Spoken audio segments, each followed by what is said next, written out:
सरपंचाच्या जबाबदाऱ्या आणि भूमिका याबद्दल मी तुम्हाला सांगणार आहे. मगाशी सांगितल्याप्रमाणे मीही पाठीमागं बसत होतो. आत्ताच माझे गुरु उद्धव बापू फड, आपले सावंत सर, नीता मगर मॅडम यांनी मला शिकवलं आणि आज तुमच्या पुढं मी माझ्या तोडक्या आणि मोडक्या भाषेमध्ये शिकवण्याचा सांगण्याचा प्रयत्न करतो आहे. मी काही तुमचा गुरु होऊ शकत नाही, मी तुमचा सहकारी आहे.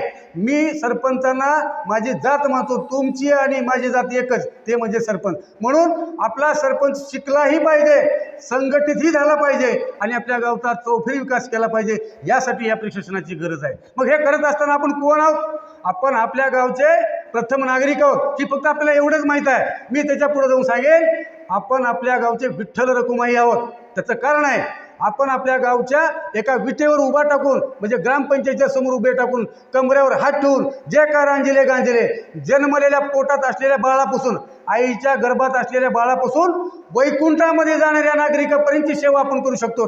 म्हणून आपल्याला ह्या अधिनियमाची गरज आहे.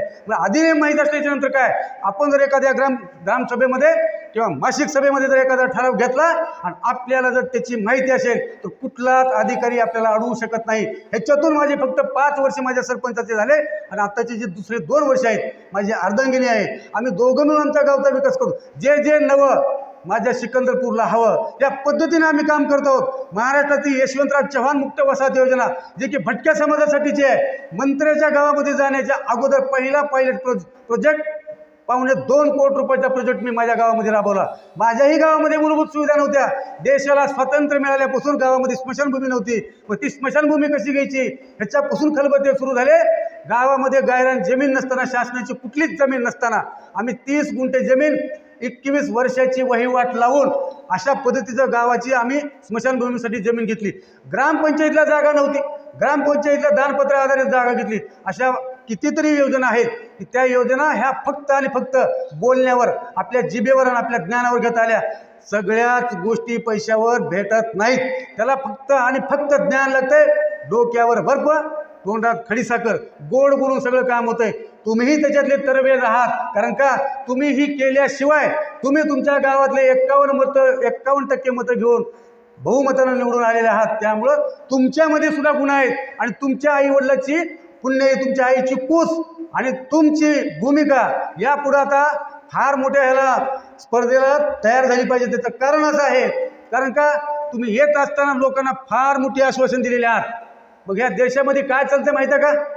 बोलणाऱ्याच्या आंबाड्या विकत नाही, बोलणाऱ्याचे गहू सुद्धा विकत नाहीत. कारण का, देशाला आतापर्यंत कितीतरी पंतप्रधान झाले, पण असे पंतप्रधान न देता खुश, सगळ्या जनतेला खुश ठेवणारे पंतप्रधान, अशाच पद्धतीने आपल्याला गावामध्ये काम करायचं आहे. कारण का आपण निवडून आल्याच्या नंतर आपल्या जाहीरनाम्यामध्ये, निवडणुकीच्या टायमाला जाहीरनाम्यामध्ये आपलाही जाहीरनामा लिहिलेला होता आणि त्याच्यामध्ये आपण बऱ्यापैकी गोष्टीचा अंतर्भाव केलेला होता. जिथं कच्चे रस्ते आहेत तिथं पक्के रस्ते करू, जिथं पक्के रस्ते आहेत तिथं डांबरीकरण करू, पेवर ब्लॉक करू, सिमेंट रस्ता करू, RCC नाली करू, बल्ब होता का तिथं मर्क्युरी लावू, पाण्याची टाकी आहे का तिथं बोर पाडू, जलजीवनमधून पाणी देऊ. अशा बऱ्याच सुविधा तुमच्या गावामध्ये जे जे प्रश्न आहेत त्या प्रश्नाचा तुम्ही तुमच्या जाहीरनाम्यामध्ये उल्लेख केलेला होता आणि आता ती वेळ आलेली आहे त्याची अंमलबजावणी करायची. म्हणून मग त्याच्यासाठी आपल्याला माहीत असलं पाहिजे ग्रामपंचायतीला अधिनियम किती आहेत, नमुने किती आहेत, सरपंचाचे अधिकार काय आहेत, कर्तव्य काय आहेत.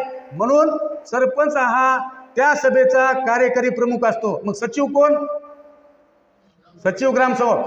सरपंचांनी कायदे राबवायचे असतात, कायदे अंमलात आणायचे असतात आणि त्यांनी फक्त अंमलबजावणी करायची असते. इथं उलट आहे, ग्रामसेवक आपल्याला सांगतात आणि मग आपण अंमलबजावणी करतो.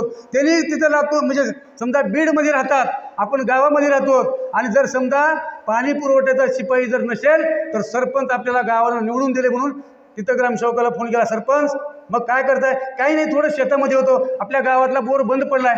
लगेच सरपंच पळत पळत जातो आणि तो बोर दाबतो. गावात एखादा साप जर निघाला, ग्रामसेवकाला जर कोणी सांगितलं सरपंच साहेब आपल्या गावामध्ये साप निघाला, त्याची सुद्धा व्यवस्था पकडून नेण्याची सरपंच करतो. पण अंमलबजावणी कोण करायची आहे? ग्रामसेवकाने करायचे आहे. जो मालक आहे तो काम करत आहे आणि जो चाकर आहे तो मालक बनलाय. त्याच्यासाठी या यशदाच्या प्रशिक्षणाची गरज आहे. हे अगोदर आपण समजून घेतलं पाहिजे. नाहीतर काही सरपंचाला वाटतंय उगाच्या उगा आम्हाला 4 दिवस इथं बोलवलं, बीड का थोडं लांब आहे का, आमच्या बीडमध्ये शिकवायला का झालं होतं, बरं शिकवायचीच काय गरज आहे, आम्हाला भरपूर येत आहे. अशा काही प्रश्नाचा सशिमेरा तुमच्या आता मनामध्ये असेल, जे की माझ्याही मनामध्ये होता. पण कुठंही आपण शिकायला गेलो, यशदा ही अशी एक संस्था आहे की जिथं खासदाराला शिकवलं जात आहे. तुम्ही भाग्यवान आहात. 2010 ते 2015 पर्यंत आम्हाला यशदाचं प्रशिक्षण नव्हतं. माझ्या सौभाग्य पत्नीच्या नशिबात होतं ते. मी तुम्हाला मगाशी सांगितलं की आम्हाला सावंत सर असतील, उद्धव बापू फड असतील, नीता मगर मॅडम असतील, यांच्यासमोर बसून मी शिकलो. आणि आज जे काही बोलतोय त्यांच्यामुळे बोललो. आपल्याला इथं 2 मिनिट बोलायला लावलं तर आपल्याला इथं 6 सेकंद, 10 सेकंद, 15 सेकंद, 20 सेकंद सुद्धा थांबता येत नाही.